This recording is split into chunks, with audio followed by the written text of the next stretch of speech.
The mind is everything that's experienced, whereas consciousness is the thing that's doing the experiencing.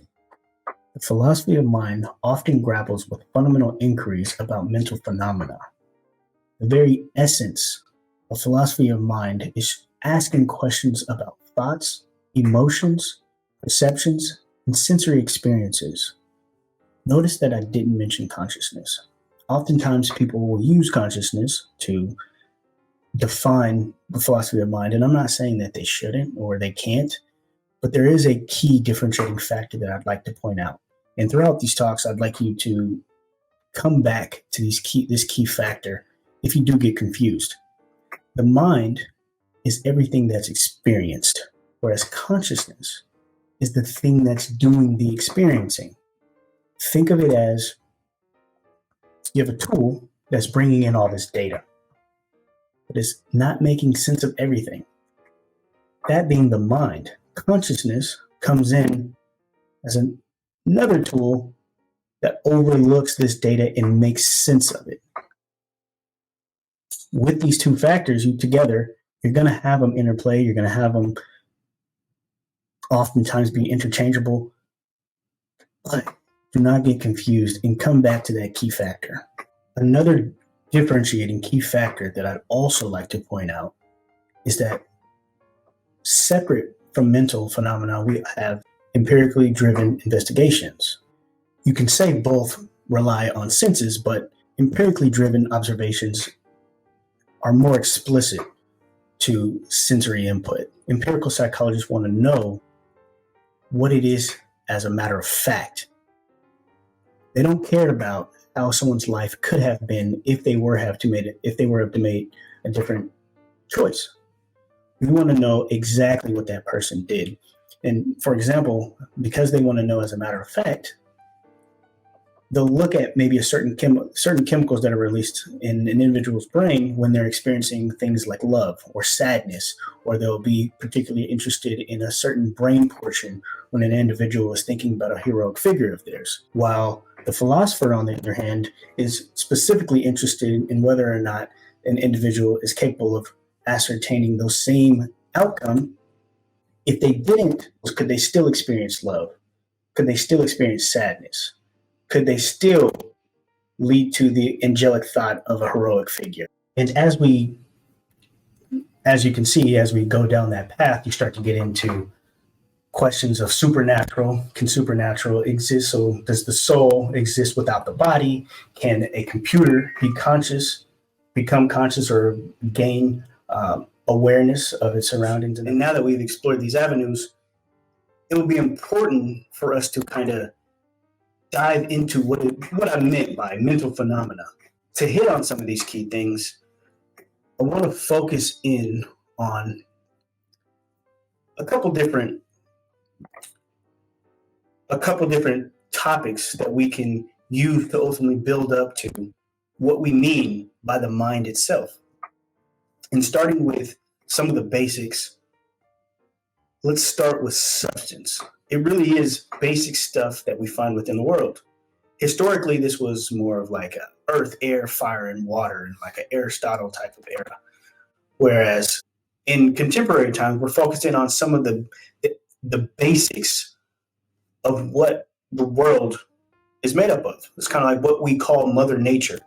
And that's some things that are just natural things that are everyday givens, like energy, chemical elements, which can be made up of like melting phenomena and crystallization or diagenesis, and so on. This also can be looked at from some of the basic components of such as subatomic particles. Whereas objects, we're going to build up from substance to objects on physical objects like tables, chairs, rocks, even planets and stars. That's more of like the physical objects, where there's a lot of psychologists allude to things that are called unobservable objects like drives, instincts, memories, and egos. Looking at how substance then kind of builds up to objects, physical objects that encompass three-dimensional space, we get into the concreteness of objects and whether or not objects can be abstract. Kind of self-explanatory to a degree. a concrete object is anything that's potentially located in time and space, a three-dimensional object, whereas abstract is like taking the square root of 64, and now it's the square root of 64 being 8 is never a part of time or never part of space, and it never really exits time. It just always existed, whether or not I chose to think about it or talk about it in the first place. What we then start to get into and build our way up from is then into properties and relations. Properties kind of take into the physical attributes of an object. And if we were to look at a basketball, it's not only spherical, but also has a rubber-like texture. And then another type of sports ball would be the tennis ball. It's not only spherical, but it's also fuzzy. So we have in this area, there's multiple different types of spherical objects or sports balls that happen to be spherical. There's not just one type of thing. And from there, what we kind of get into is our relation to these objects. How are we interacting with these objects? And it's one thing you can kind of take away from it is often, how are these things instantiated? For example, Eve gave Adam the apple, with the thing being instantiated is giving. And now moving on from properties and relations, we'll get into states and events. What we see is states consist simply of objects having properties or standing in relation to other objects. And what we see is that states are dependent on objects, and those states are dependent on objects in their relation to other objects.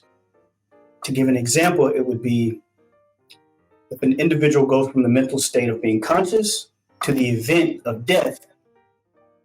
Now that we've built up, we can start to encompass thoughts and attitudes to a degree. And one thing we can focus on is, what does it mean to have a thought? Build up from our object, build up from our substance, to our object, to our properties and relations, to our events, and we now get that conglomeration of data that the mind has then built and presented for us. How do we now become conscious, or in other terms, aware, even though these are all triggered terms, aware of all that data that we've grouped together? It's not that necessarily that the mind is the thing aware of it. Consciousness now comes into play of the thing that is now aware of that gathering of data. It sounds very similar to what a machine or a computer does. Gathers data, and then we can now, to this day, we can group large language models to then learn off the data that we've grouped. And it can seem as if this machine is very human-like. It can give human-like responses. It can be creative. It can have it somewhat feel like it has its own ideas, or give you feedback that you wouldn't think that it was capable of. What I want to continue to explore is that realm of that crossover between the mind and consciousness. What is the next step after something becomes a thought? We'll continue to beat this up in the next video, and I'd like to pause there, but continue to think. Does something need to be biological in order to have a mind? Does something need to have a body to give rise to a mind, or can something have a mind without a brain or a body? Until next time.